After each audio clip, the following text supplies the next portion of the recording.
Hello everyone, this is Shreya and you are watching Legal Thesis. Welcome back to the lecture series of Human Rights. आज हम बात करने वाले हैं ICSCR के बारे में, international covenant on economic, social and cultural rights. इसके पहले हमने ICCPR देखा था। आई होप आपको वो समझ में आया होगा। इसके बाद ये दूसरा इंटरनेशनल कोवेनेंट है जो कि ह्यूमन राइट्स के बारे में बात करता है। इसके पहले जो हमने देखा था वो international covenant political rights provide करता था। ये इंटरनेशनल कोवेनेंट सोशल और कल्चरल राइट्स की बात करता है। सो स्टार्टिंग विथ आईसीसीपीआर का अगर बेसिक इंट्रोडक्शन देखें तो ये एक यूएन ट्रीटी है जो कि आउटलाइन करता है the fundamental economic, social and cultural rights of individual. There are two covenants of human rights. पहला हमने देख लिया है आईसीसीपीआर, दूसरा आज हम देख रहे हैं आईसीएससीसीआर। On recommendation of the third committee, the General Assembly adopted two covenants on 16th of December 1966. ये डेट याद रखना, क्वेश्चन में पूछा जाता है। इस दिन दोनों कोवेनेंट्स को अडॉप्ट किया गया था। The ICSCR along with ICCPR forms part of the International Bills of Right. ये जो ICSCR है ये फोर्स में आया था 3rd of January 1976 में। इंडिया ने इसको रेटिफाई किया था 27th of March 1979 को। सो स्टार्टिंग विथ हम आईसीएससीआर का जो आर्टिकल है वो इंडियन कॉन्स्टिट्यूशन के आर्टिकल से कंपेयर करके पढ़ेंगे जैसे हमने आईसीसीपीआर का पढ़ा था, सो दैट आपके दिमाग में एक आंसर फ्रेम्ड हो दोनों के कंपैरिजन और सिमिलैरिटीज को देखते हुए। सो स्टार्टिंग विथ आर्टिकल 2 बात करता है non discrimination and progressive realisation के बारे में। ये कहता है कि जो स्टेट है वो किसी को भी डिस्क्रिमिनेट नहीं करेगी based on the grounds of race, religion, caste, sex, gender, और फोकस करेगी कि लोग जो हैं उनका प्रोग्रेस हो, जो स्टेट है उसका डेवलपमेंट हो। फंडामेंटल राइट इंडियन कॉन्स्टिट्यूशन का आर्टिकल 15 बात करता है प्रोहिबिशन ऑफ डिस्क्रिमिनेशन के बारे में, और डीपीएसपी आर्टिकल 38 बात करता है promote social order for welfare of people. ये कहता है कि स्टेट को हमेशा लोगों की भलाई के लिए प्रोग्रेसिव काम, डेवलपमेंटल काम करते रहना चाहिए। आईसीएससीआर का आर्टिकल 3 बात करता है equal right of main and women के बारे में। ये कहता है कि मेन और विमेन दोनों के पास इक्वल राइट्स होने चाहिए। फंडामेंटल राइट आर्टिकल 14 इक्वालिटी की बात करता है, और आर्टिकल 15 क्लॉज 1 बात करता है प्रोहिबिशन ऑफ डिस्क्रिमिनेशन के बारे में। आर्टिकल 14 बात करता है कि equality before law and equal protection of law. Law की नजरों में हर कोई इक्वल है, irrespective of gender, irrespective of any other classification. और आर्टिकल 15 क्लॉज 1 ये कहता है कि स्टेट जो है वो किसी को भी डिस्क्रिमिनेट नहीं करेगी based on race, gender, colour, creed, caste, sex, place of birth और any other criteria. DPSP article 39 clause a बात करता है equal means of livelihood for men and women के बारे में। ये कहता है कि मेन और विमेन दोनों को इक्वल मीन्स ऑफ लाइवलीहुड मिलना चाहिए, दोनों को सेम अपॉर्चुनिटीज मिलनी चाहिए। नेक्स्ट है आर्टिकल 6, ये बात करता है राइट टू वर्क के बारे में। ये कहता है कि हर किसी के पास अधिकार होना चाहिए काम करने का, पैसे कमाने का और अपनी लाइफ मेंटेन करने का। फंडामेंटल राइट इंडियन कॉन्स्टिट्यूशन के अंदर तो नहीं दिया गया है, लेकिन आर्टिकल 21 जो है ये इंप्लाई करता है कि हर किसी के पास काम करने का अधिकार है। डीपीएसपी आर्टिकल 41 बात करता है राइट टू वर्क के बारे में। जो स्टेट है वो हर किसी को ये राइट प्रोवाइड करेगा। और आर्टिकल 39 ए बात करता है राइट टू एडुकेट लाइवलीहुड के बारे में, कि हर किसी इंसान के पास ये राइट है कि वो अपना जो लाइवलीहुड है वो मेंटेन कर सके, उसका जो लाइवलीहुड हो वो एडुकेट हो।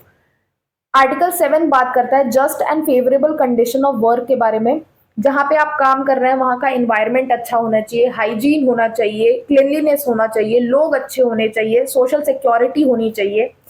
डीपीएसपी आर्टिकल 42 इंडियन कॉन्स्टिट्यूशन का बात करता है human work condition and maternity relief के बारे में, और आर्टिकल 43 बात करता है living wage and decent standard of life के बारे में।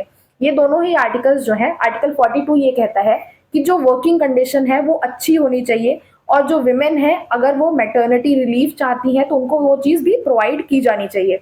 आर्टिकल 43 कहता है कि जो वेज होगा वो डिसेंट होना चाहिए, और जो स्टैंडर्ड ऑफ लाइफ है उनकी वो मेंटेन होनी चाहिए।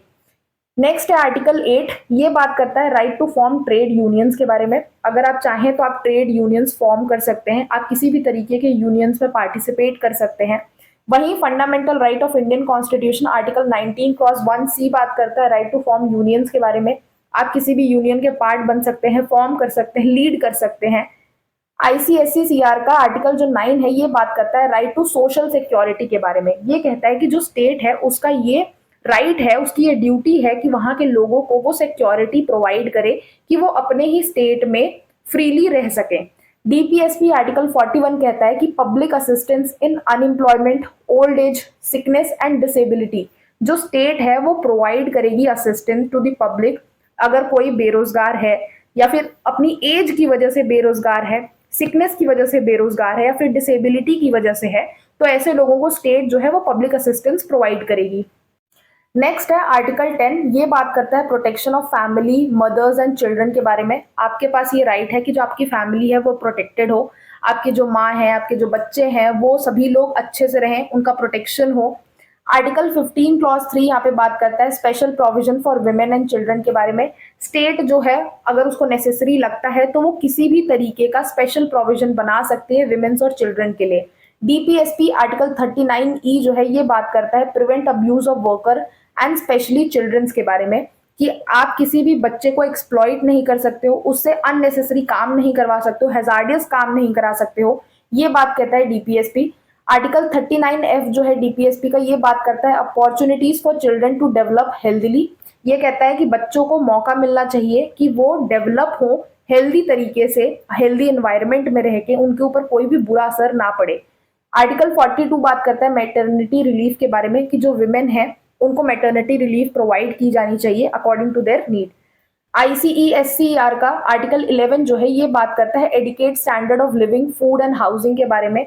हर किसी के पास adequate standard of living maintain करने का, फूड और हाउसिंग का जो फैसिलिटी है वो होना चाहिए।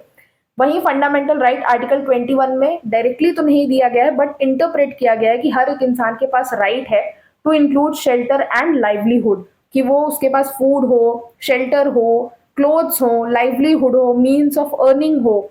डीपीएसपी का आर्टिकल 47 बात करता है raise level of nutrition and standard of living, कि जो स्टेट है उसको एक लेवल ऑफ न्यूट्रिशन और स्टैंडर्ड ऑफ लिविंग मेंटेन करना चाहिए, लोगों को फूड प्रोवाइड करना चाहिए, हाउसिंग फैसिलिटीज प्रोवाइड करनी चाहिए।